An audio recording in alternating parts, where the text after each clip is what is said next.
today I want to talk to you all about music contracts. This video is part of a series of videos I'm doing about music contracts where I am going through the ABCs of contracts.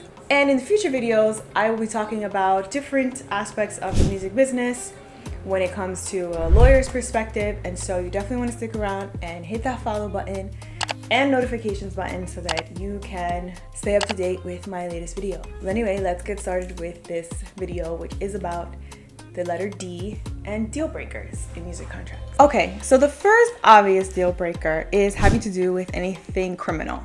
But you'd be surprised that a lot of contracts don't really cover what happens if one of the parties falls into a criminal situation or is charged with a criminal act. Now, we all know innocent until proven guilty, so maybe just being charged with a criminal offense doesn't automatically cause the contract to terminate. But let's say you have an agreement with an artist manager and that artist manager gets charged criminally for whatever reason. Do you really want to keep them on as an artist manager? How are they going to handle your affairs if they're locked up and if they can't get bail?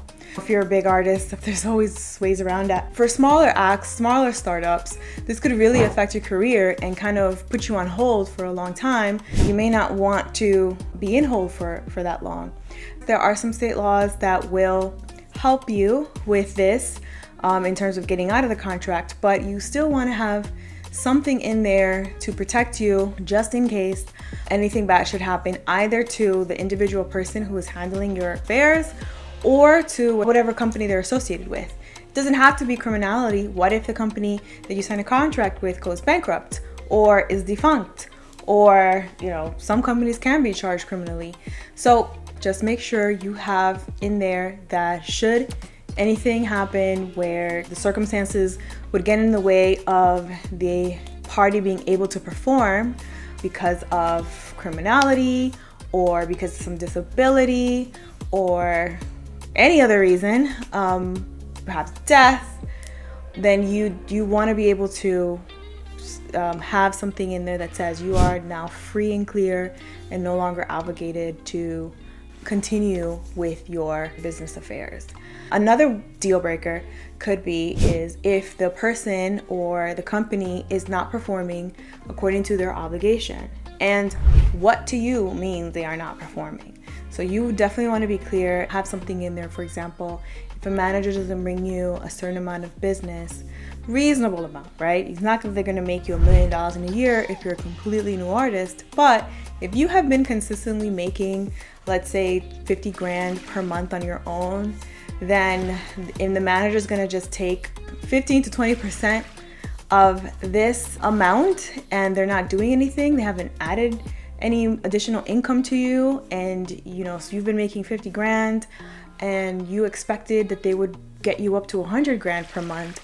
Then if they're not performing their side, it's like, how long are you willing to wait before you let them go, right? I mean, obviously it takes some time. It's like a snowball for them to get things going, but you definitely want to have some metrics in place. If you have a contract that is not an annual contract, that it's multi-years, then you want to have something in place that if by the end of the first year or if by the first 6 months they haven't brought in, some minimal metric, then can you get out? You want to have that piece of rope in there.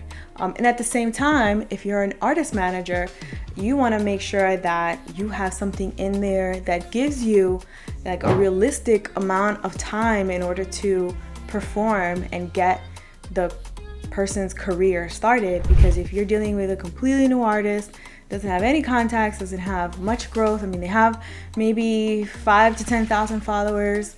They've made some buzz in the local community, but it's going to be really hard to get them noticed in 3 months, right? So you want to have something in place that really gives you like a reasonable time frame in order to get that money coming in for them.